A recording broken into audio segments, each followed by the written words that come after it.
Good morning, students. I hope you all will fine.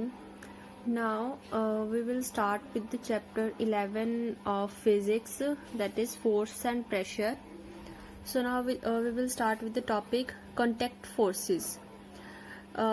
इसमें contact forces के आगे दो जो फोर्स टाइप्स आ जाती हैं. एक तो आ गया मस्कुलर फोर्स और सेकंड आ गया फ्रिक्शन.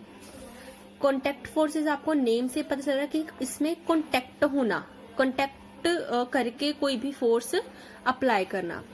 जैसे कि हमें पता है कि द कॉन्टैक्ट में also be with help of a stick और अ पीस ऑफ रोप. किस कॉन्टैक्ट किसी भी चीज से होना, या हम कोई भी रोप का पीस ले रहे हैं या फिर कोई स्टिक यूज कर रहे हैं. When we push an object like a school bag or lift a bucket of water, where does the force come from. जब हम स्कूल बैग उठाते हैं या फिर कोई बकेट को, हम जो पानी से भरी हुई बकेट है, बाल्टी है, उसे उठाते हैं, तो फोर्स कहाँ से आती है. This force is caused by the action of muscles in our body. तो ये जो फोर्स आते हैं, अगर हम बैग उठा रहे हैं तो वो फोर्स कहाँ से आ रही है. फोर्स वो हमारी जो मसल्स है बॉडी की, वहां से वो फोर्स आ रही है. The force resulting due to action of muscles is known as the muscular force.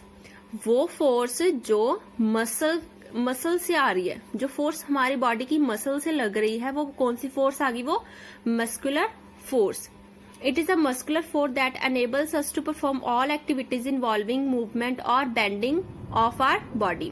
ये हमारी एक मस्कुलर फोर्स ही है कि हम अपनी बॉडी को मतलब एबल कर सकते हैं कि हम कोई भी एक्टिविटी परफॉर्म कर रहे हैं. जैसे मैंने पेंसिल पकड़ी हुई है, मेरी पेंसिल पकड़ने का वे भी देखिए कि मैंने उसे कितनी जोर से पकड़ा हुआ है, या उसे लिखने के लिए मैं एक फोर्स अप्लाई कर रही हूँ. तो वो क्या है, मस्कुलर फोर्स ही कि अगर मेरी मसल्स है हैंड की, उन्होंने प्रॉपरली पेंसिल को पकड़ा हुआ है.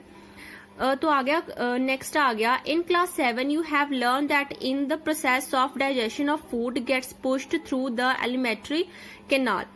तो हमने 7th क्लास में पढ़ा है, जब फूड डाइजेस्ट होता है तो हमारी एलिमेंट्री कैनाल जो होती है, वहां से फूड नीचे पुश होता जाता है, वहां पे फोर्स लगती जाती है. तो उसके बाद आ गया, could it be a muscular force और दैट डज इट. तो क्या ये मस्कुलर फोर्स ही होती है जो ये परफॉर्म करती है इस एक्टिविटी को. You also know that lungs expand and contract while we inhale and exhale air during breathing. Breathing जब हम सांस लेते हैं तो क्या होते हैं, हमारे जो लंग्स होते हैं वो एक्सपैंड करते हैं और कॉन्ट्रैक्ट करते हैं. तो वो where are these muscles located which make breathing possible. तो ये मसल्स कहाँ पे होते हैं जो हमारी जो ब्रीथिंग को है इजिली पॉसिबल कर पाते हैं, कि हम इजिली ब्रीथ कर लेते हैं. Can you list a few more examples of the force exerted by the muscles in our body. तो क्या आप बता सकते हो कोई और फोर्सेस भी जो मतलब कोई और एग्जाम्पल्स जो मसल्स के कारण होती है. तो नेक्स्ट आ गया कि एनिमल्स में भी मस्कुलर फोर्स होती है. एनिमल्स जो जैसे काऊ या बुल है, वो इतना लोड जो कैरी कर पाते हैं, वो कैसे अपने बॉडी पे वो क्या करते हैं, अपनी मसल्स को की मूवमेंट से ही इतने कैरी करके वेट को चल पाते हैं. सो नेक्स्ट आ गया, since muscular force can be applied only when it in contact with an object. Muscular force तभी लगाई जा सकती है जब हम जब हम कोई भी ऑब्जेक्ट के कॉन्टेक्ट में हो. It is also called contact force. तो इसे मस्कुलर फोर्स को और भी क्या कहा जाता है, कॉन्टेक्ट फोर्स कहा जाता है. क्यों कहा जाता है, क्योंकि हम किसी चीज पे फोर्स तभी लग रही है अगर हम उसके कॉन्टेक्ट में हैं. So next is friction. Friction में आ गया, जैसे हम साइकिल को पैडलिंग करते हैं, पैडलिंग करने से वो आगे साइकिल मूव करता है, जैसे हम पैडलिंग करने छोड़ देते हैं वो साइकिल रुकना शुरू हो जाता है.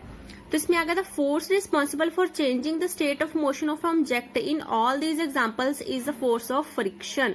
अगर हम चल भी रहे हैं तो हमारे चलने के साथ भी क्या हो रहा है, फ्रिक्शन अप्लाई हो रही है. अगर हम किसी बॉल को किसी फ्लोर पे फेंक रहे हैं तो जब तक हम उसे फोर्स अप्लाई करेंगे तब तक वो बॉल मूव करेगी, किसी पॉइंट पे आके वो बॉल रुक जाएगी. तो ऐसा क्यों होता है, ये फ्रिक्शन के कारण होता है. It is the force of friction between the surface of the ball and the ground that brings the moving ball to rest. ये फ्रिक्शन एक फोर्स है जिसके कारण क्या जो किसमें लगती है, ग्राउंड के और बॉल के सरफेस के बीच में. जैसे ये बॉल का surface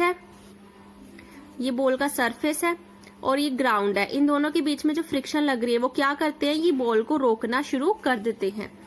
similarly friction between water and the boat bring it to a stop once you stop rowing.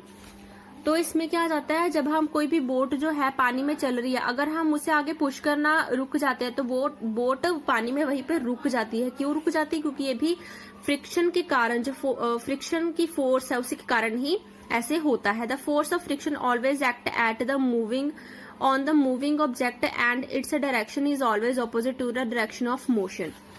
हमें पता है कि फोर्स क्या है। अगर कोई भी फ्लोर है, वहां पे बॉल एक मूव कर रही है, बॉल को हमने फोर्स लगाया तो क्या किसी पॉइंट पे जाके बॉल क्या बिल्कुल स्टॉप हो जाएगी, खड़ी हो जाएगी। वो क्यों, क्योंकि जो बॉल का सरफेस है, ये बॉल का सरफेस है, ठीक है, और जो ग्राउंड है, ये जो टच हो रहे हैं आपस में, इसमें क्या प्रोड्यूस हो रहा है, एक फोर्स प्रोड्यूस हो रही है, फ्रिक्शन प्रोड्यूस हो रही है। तो इन्होंने यहाँ पे बोला है कि the force of friction always act on all the moving object and its direction is always opposite to direction of motion. अगर हम बॉल को इस डायरेक्शन में मूव कर रहे हैं तो फ्रिक्शन किस डायरेक्शन में लगेगी, ऑलवेज ऑपोजिट डायरेक्शन में लगेगी। तभी हमारी बॉल जो फोर्स है वो किसी पॉइंट पे आके खत्म हो जाती है और फ्रिक्शन क्या कर जाती है, बॉल को बिल्कुल रोक देती है। ठीक है, सो